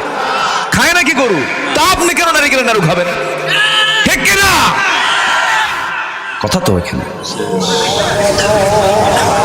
কিন্তু আমার হিন্দু ভাইয়েরা, আমরা তাদেরকে সম্মান করি, আমরা তাদেরকে ভক্তি করি, শ্রদ্ধা চোখে দেখি। এমনকি আমার দেশের প্রধান বিচারপতি পদ, আমার হিন্দু ভাইরা আমাদের প্রধান বিচারপতির পদবতার অধিষ্ঠিত ছিলেন, ঠিক কিনা বলেন? সুরেন্দ্র কুমার সিনহা, এসকে সিনহার মতো একজন অন্য ধর্মের মানুষও এদেশের প্রধান বিচারপতির চেয়ারে বসে নাই, বসেছে। আমরা তাদেরকে সম্মান করি। এমনকি এমনও আছে আমার দেশে ম্যাক্সিমাম কোনো হিন্দু মুসলিমের মধ্যে যদি কোনো দ্বন্দ্ব হয়, আমরা বিচার ফায়সালা করার সময় আগে চিন্তা করি যে সংখ্যালঘু হিন্দু ভাইদের প্রতি যেন জুলুম না হয়। আসতে বলে জোরে বলেন, ঠিক কিনা? মুসলমান ইসলাম থেকে শিখেছে অন্য ধর্মকে সম্মান করতে, পৃথিবীর কোনো ধর্ম তার শিক্ষা দেয় নাই। এই শিক্ষা পৃথিবীর অন্য কোনো ধর্ম দেয় নাই। আমি বিষয়টা খুব স্পর্শকাতর, তো আমি ক্লিয়ার করছি। তাছাড়া কোন দিকে কোন প্যাঁচ লাগায়া, ইউটিউবারও তো আছেই, বোঝেন না? আর কার সঙ্গে কি লাগায় আল্লাহ জানে, মুজাইফি ভাই। এই জন্য আমি বিষয়গুলো ক্লিয়ার করতেছি যে হুজুর তো এখানে মনে হয় মূর্তি ভাঙ্গার জন্য খুব বলে থুয়ে চলে গেছে। না, ভুল বুঝবেন না এগুলো। আমি খুব স্পর্শকাতর বিষয়টা, এই জন্য আমি ক্লিয়ার করছি। অন্য কোন ধর্মকে গালি দিতে নিষেধ করেছেন মুহাম্মদ সাল্লাল্লাহু, অন্য কোন মূর্তিকে গালি দিতে মানা করেছেন মুহাম্মদ সাল্লাল্লাহু, কিন্তু প্রশংসাও করতে মানা করেছেন মুহাম্মদ সাল্লাল্লাহু আলাইহি ওয়াসাল্লাম। এখানে কিন্তু কথা, কারণ প্রশংসা করতে গেলে ঈমান আছে না গেছে? ঈমান আছে না গেছে? মা দুর্গা গজে স্বরূপ আর উঠে স্বরূপ, এটা আমাদের বলার দরকার নাই। কোন ধর্মকে নিয়ে কোনো বাজে মন্তব্য করার দরকারও নাই। ইসলাম ছাড়া মুসলমান অন্য কোনো ধর্মের প্রশংসা করার দরকারও নাই। ইসলাম একমাত্র, আল্লাহ তিনি নিজেই বলছেন, কোনো দিন না, কোন ধর্ম না, ইন্নাদ দীনা ইনদাল্লাহিল ইসলাম।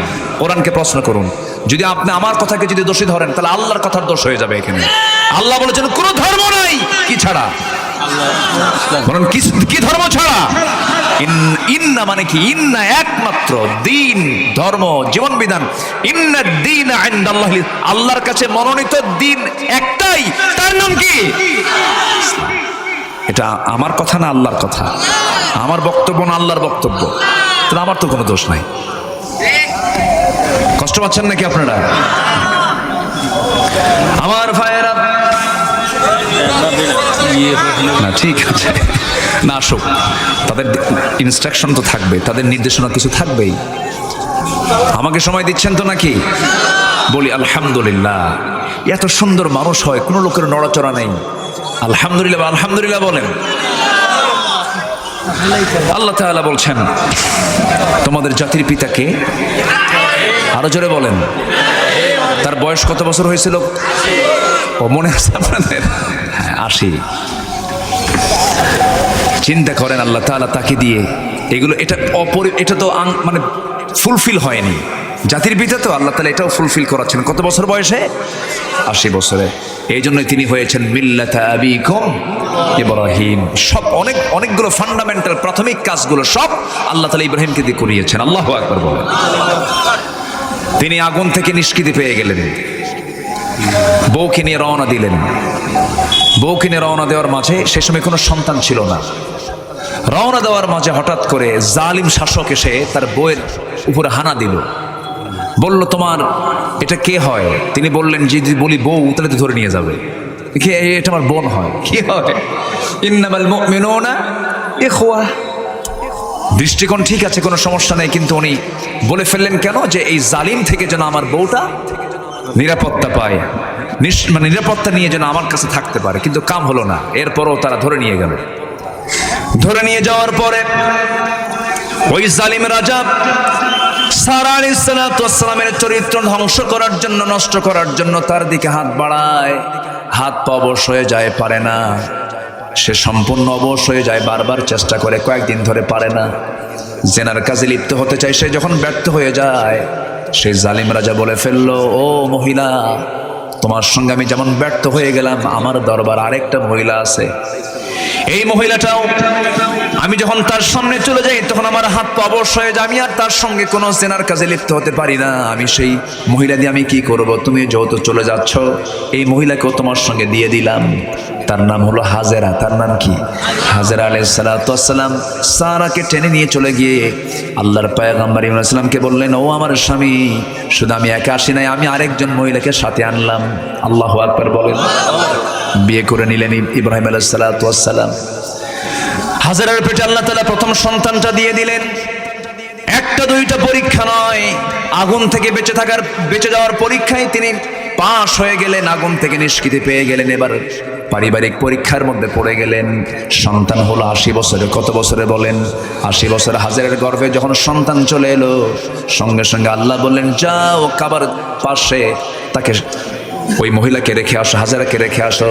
যখন ঘোড়ার পিঠে চড়ায়া, যানবাহনে চড়ায়া যখন তাকে নিয়ে এসে যখন কাবার পাশে মাকাম ইব্রাহিমের একটু পাশে জমজম কূপের ধারে যখন তাকে রেখে যাওয়া হচ্ছিল, সেই সময় কেউ বসবাস করে না সেই জায়গায়, কোনো লোকের বসবাস সেখানে নাই।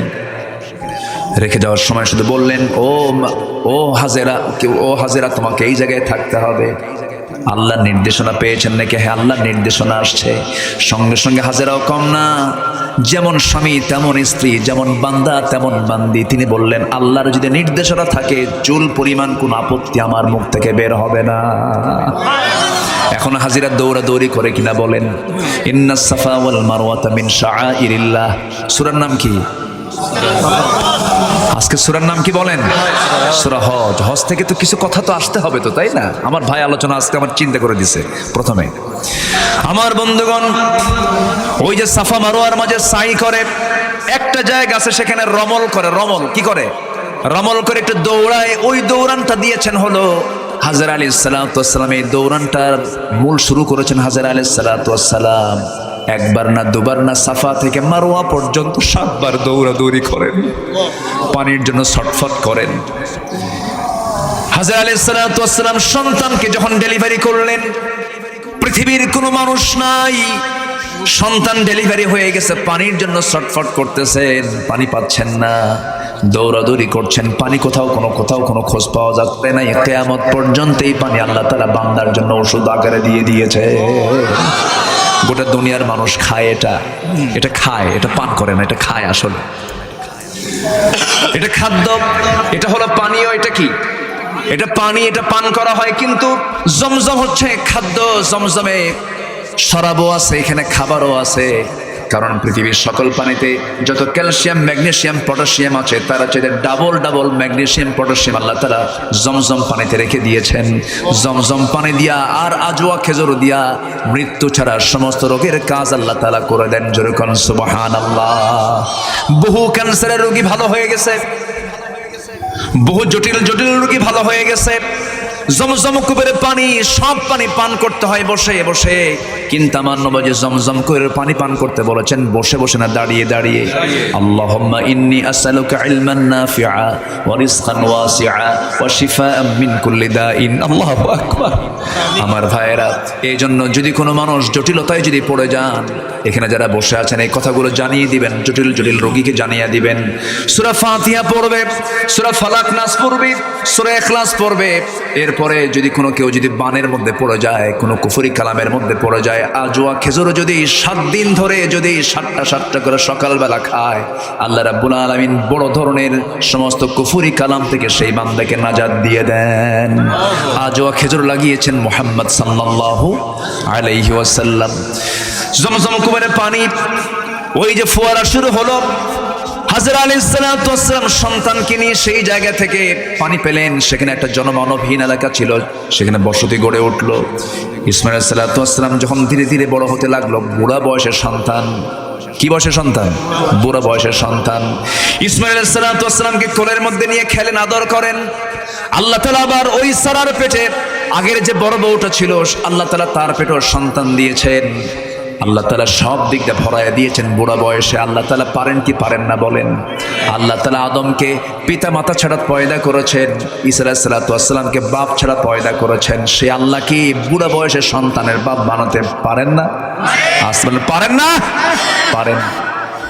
আমার বন্ধুগণ, সন্তানদের বয়স 7 বছর হয়ে গেল। আরেক পরীক্ষা, বিকালিমাতিন ফাতাম্মাহুন্না মিল্লাতা আবিকুম ইব্রাহিম। তোমাদের জাতির পিতা যে ইব্রাহিম কেন করেছি দেখো, তার পারিবারিক পরীক্ষার মধ্যে ফেলে দিলাম।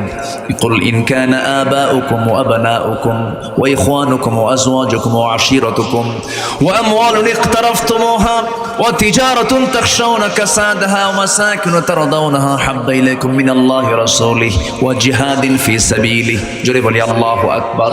আমার ভাইয়েরা, সন্তানের চাইতে বেশি প্রিয় মনে করেছেন ইব্রাহিম কাকে? আল্লাহকে। আল্লাহ বলছেন, ইব্রাহিম সন্তানটা তুমি আমার পথে দিয়ে দাও। আল্লাহু আকবার বলেন। সন্তানটা আমার পথে তুমি দিয়ে দাও। ঘটনা সবাই জানেন, ইতিহাস সবাই জানেন, কিন্তু কথাটা একটু মনোযোগ দিয়ে শুনবেন, নিজের জীবনে বাস্তবায়ন করার চেষ্টা করব আমরা। দেখেন, কলিজার টুকরা সন্তান হয় না বুড়া বয়সে একটা সন্তান হলো, আল্লাহ বলেন আমার পথে দিয়ে দাও। সন্তানকে এবার বাপ বলছে, ও আমার কলিজার টুকরা সন্তান, ইন্নী আরা ফিল মানামি আন্নী আযবাহুক, আমি স্বপ্নের মধ্যে দেখলাম তোমাকে জবাহ করছি। এবার বলছে, আব্বা আপনি যা দেখছেন কোনো সমস্যা নেই, ইফআল মা তু'মার সাতাজিদুনি ইনশাআল্লাহু মিনাস সাবিরিন। আপনার কোনো টেনশন করতে হবে না। আপনি পিতা যেমন ধৈর্যশীল, আপনার সন্তান ইসমাঈল তেমনই ধৈর্যশীল। যেরকম সুবহানাল্লাহ। কোনো চিন্তা করবেন না, আপনি কোনো চিন্তা করবেন না। মিনার বাজার হাজিরা আছেন না? হাজিরা মিনার বাজারে নিয়ে চলে গেল। শয়তান ধোঁকা দেওয়ার জন্য চেষ্টা করলো তিন জায়গায় ইব্রাহিম ইসলাম পাথর মারলেন, শয়তানকে ধোঁকা দিতে সুযোগ দিলেন না। ইব্রাহিম আলাইহিসসালাম সন্তানকে যখন জবাই করার জন্য যখন প্রস্তুতি নিয়ে ফেলেছেন, ইসমাইল বলছে, আব্বা চোখে চোখ লেগে যাবে, আদর হবে, মায়া হবে, মোহাব্বত হবে, আমার চোখটা বেঁধে ফেলো, চোখ বন্ধ করে আমাকে জবাই করো। জোরে বলেন আল্লাহু আকবার। আমার বন্ধুগণ, আল্লাহ রাব্বুল আলামিন তার এই কুরবানিকেও কবুল করে নিলেন। জান্নাত থেকে পশু চলে এলো, পশু কুরবানি হয়ে গেল। আল্লাহ রাব্বুল আলামিন বলছেন, লাইয়ানাল্লাহা লুহুমুহা ওয়ালা দিমাউহা ওয়ালাকিন ইয়ানালুহুত তাকওয়া মিনকুম। আল্লাহর দরবারে গোশত যায় না, রক্ত যায় না, আল্লাহর দরবারে পৌঁছে যায় হলো তোমাদের তাকওয়া। ইব্রাহিম আলাইহিসসালামের তাকওয়া কে পছন্দ করলেন বলেন? আসতে বলবেন না, কে পছন্দ করলেন? সামনে কোরবানি আসতেছে, গল্প করে, ভাই তুমি কত মন গরু আছে কিনা বলেন, তুমি কত মন গরু, কত লাখ টাকা আছে কিনা, আছে কিনা? কিন্তু আসলে কি কোরবানি কি গরুর মধ্যে না তাকওয়ার ভিতরে? কিসের ভিতরে বলেন? তাকওয়ার ভিতরে। আমার বন্ধুগণ, সাইয়েদনা ইব্রাহিম থেকে কোরবানি শুরু হয়েছে। এটা অতি জাতির পিতা হওয়ার জন্য কিছু যোগ্যতার দরকার আছে না নাই? কোরবানি শুরু করেছেন কোন নবী? খাতনা শুরু করেছেন কোন নবী? নিজের সন্তানকে জবাহ করে প্রমাণ করেছেন তিনি ভালোবাসেন আল্লাহকে কোন নবী?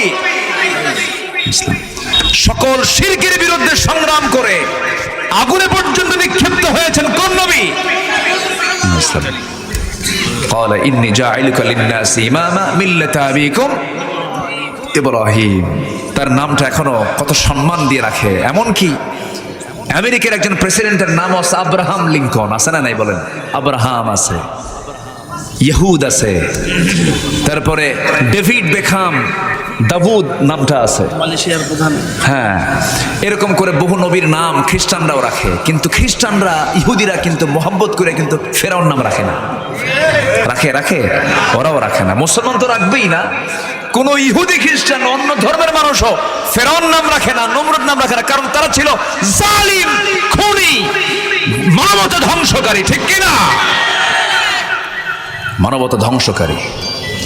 আমরা ইতিমধ্যে শুনেছি ইরানের প্রেসিডেন্ট হেলিকপ্টার, ওই দেশের অভ্যন্তরীণ হেলিকপ্টার ধসে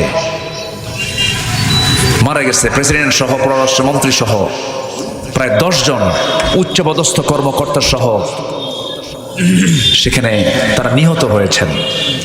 সম্মানিত ভাইয়েরা, কোন কালেমাওয়ালা, লা ইলাহা ইল্লাল্লাহ, এই কালেমাওয়ালা যদি দুনিয়া থেকে বিদায় হয়, আমরা কি বলবো? বলেন আমরা কি বলবো?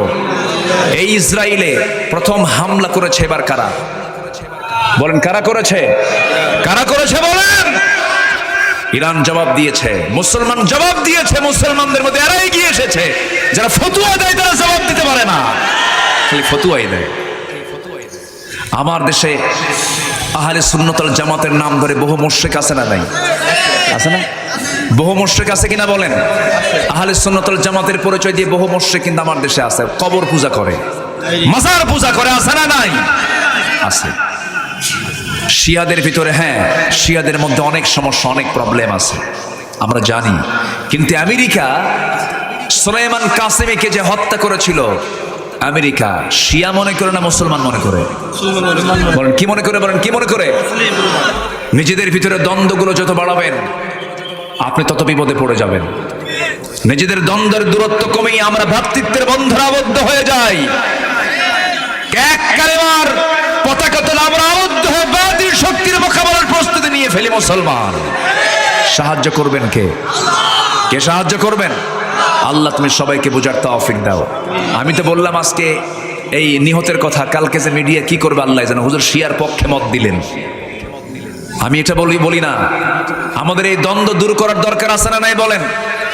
আমাদের এক পরিচয় হলো লা ইলাহা ইল্লাল্লাহ। আমরা সকল ভেদাভেদ আমরা ভুলে যাব। আল্লাহ তাআলা আমাদের সবাইকে কবুল করুন, জোরে বলি আমিন। আমরা কি দিনকে ধ্বংস করব না দিনকে তাজা করব? নামাজ বাদ দিয়া 5 ওয়াক্ত নামাজ পড়বেন কারা কারা? একটু হাত তুলে দেখান, জোরে বলি ইয়া আল্লাহ, আরো জোরে ইয়া আল্লাহ। আমাদেরকে 5 ওয়াক্ত সালাত আদায় করার তৌফিক তুমি আল্লাহ দিয়া দাও। জোরে বলি আমিন, আরো জোরে আমিন, আরো জোরে আমিন। হাত নামান।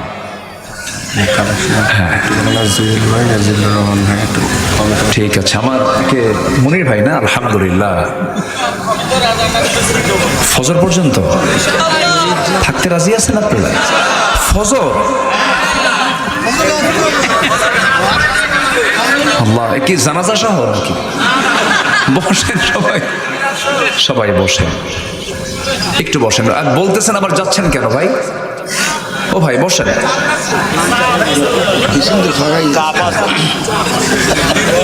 ও নিম্নচাপ না, বিড়ি খাওয়ার চাপও আছে, কিন্তু বিড়ি খাওয়ার চাপ হলো ঊর্ধ্ব চাপ। হঠাৎ করে দরবার থেকে মতব্বর নাই, কই গেছে কোজন? ওনার ব্রেন ফ্রেশ করতে গেছে। কি ব্রেন ফ্রেশ কি হবে? একটু টান মারলি ব্রেন ফ্রেশ। হ্যাঁ একটু বসেন, আমরা একটু থাকি, আর কিছুক্ষণ থাকি আমরা। জোরে বলি ইনশাআল্লাহ। আমরা টুপি নিয়ে মারামারি করি, আমরা হাত বাঁধা নিয়ে মারামারি করি, আমরা নূর মাটি নিয়ে মারামারি করি, আমরা মিলাদ কিয়াম নিয়ে মারামারি করি, অথচ সাহাবায়ে কেরাম যুদ্ধের ময়দানে গেছেন পোশাক নাই, মাথার টুপি তো দূরেই থাক, পোশাকই নাই গায়ে, একখণ্ড কাপড় নিয়ে। সিয়াসিত্তের হাদিস, একখণ্ড কাপড় নিয়ে বিলাসী সাহাবী ইসলাম গ্রহণের আগে বিলাসী জীবন যাপন করেছেন। 1 সেন্ট যেদিন ব্যবহার করেছেন, জীবনের সেন্ট ব্যবহার করেন নাই। বিলাসী সাহাবী যুদ্ধের ময়দানে তিনি রওনা দিয়েছেন, গায়ে কোনো কাপড় চোপড় নাই, শুধু একটা খণ্ড চাদর দিয়ে কোনো মতো সতর ঢেকে যুদ্ধে উহুদের প্রান্তরে চলে গেছেন। যুদ্ধের ময়দানে অংশগ্রহণ করেছেন, শুধুমাত্র সতরটা ঠেকেছেন। যুদ্ধ করতে করতে এক পর্যায়ে দুনিয়া থেকে বিদায় নিয়ে নিলেন। নবীর কানে সংবাদ এলো, ইয়া রাসূলুল্লাহ, ইয়া হাবিবাল্লাহ, আপনার প্রিয় সাহাবী মুসাব বিন আমির শাহাদাত বরণ করেছেন। রাসূল বলেন, আমার কোন মুসাব বলো? যে মুসাব একদিন জাতর পড়েছে, আজ জাতর লাগিয়েছে, যে কাপড় পড়েছে সে কাপড় আর জীবনে কোনোদিন পরে নাই। যেদিক দিয়ে মুসাব যেত সেই দিক দিয়ে সুগন্ধে ভরপুর হয়ে যেত রাস্তাগুলো। আমার নবীজি তার লাশের সামনে গিয়ে দাঁড়ালেন, চোখের পানি ফেলে ফেলে কাঁদলেন। আমার নবীজি তাকে দেখে আবার ব্যাক করলেন। সাহাবায়ে কেরাম বললেন, ইয়া রাসূলুল্লাহ, তাকে তো দাফন করবো, আমরা দাফন কেমনে করব? কাপড় তো গায়ে নাই। যে কাপড়টুকু তার গায়ে আছে, মাথা ঢাকলে পা ঢাকে না, পা ঢাকলে মাথা ঢাকে না, কি করব আমরা? দেহ তো ঢাকতে হবে। রাসূল বলেন, সাহাবীরা আমার মুসাব, সেই সাহাবীটারা তোমরা করবে কি? কাপড়টা দিয়ে মাথাটার অংশ বেশি করে ঢেকে নিবা, আর পায়ের অংশটুকু উহুদের ময়দানে খুঁজে দেখো, ইস্কির নামক ঘাসগুলো আছে, সেই ঘাসগুলো দিয়ে তার পা ঢেকে দিয়ে কবরে সমাহিত করে দাও। তারা কাপড়ের অভাবে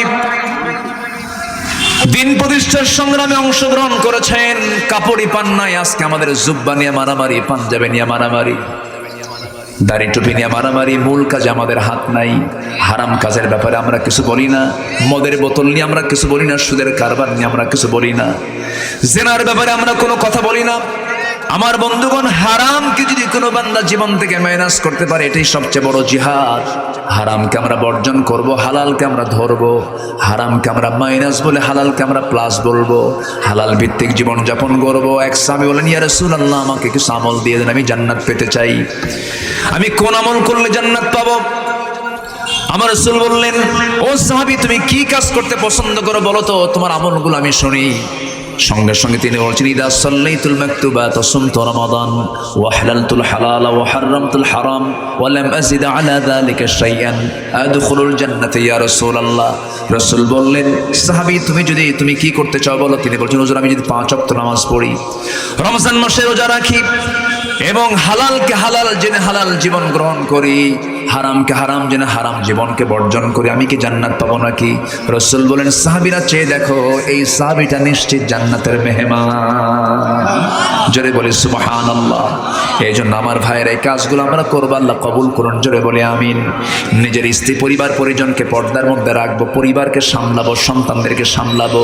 সবচেয়ে বড় টিচার হবে বাবা মা সন্তানের জন্য। সন্তানদেরকে সময় দেব। বাপ হলেই শুধু চলবে না, সন্তানদের পাশে বন্ধুর মতো দাঁড়াতে হবে। সন্তানদের জীবনের সবচেয়ে প্রিয় বন্ধু হবে বাবা, প্রিয় বান্ধবী হবে মা। ঠিক কিনা বলেন? আজকে মা বান্ধবী হয় না, এক্সট্রা করে বান্ধবী আছে, বলেন তো?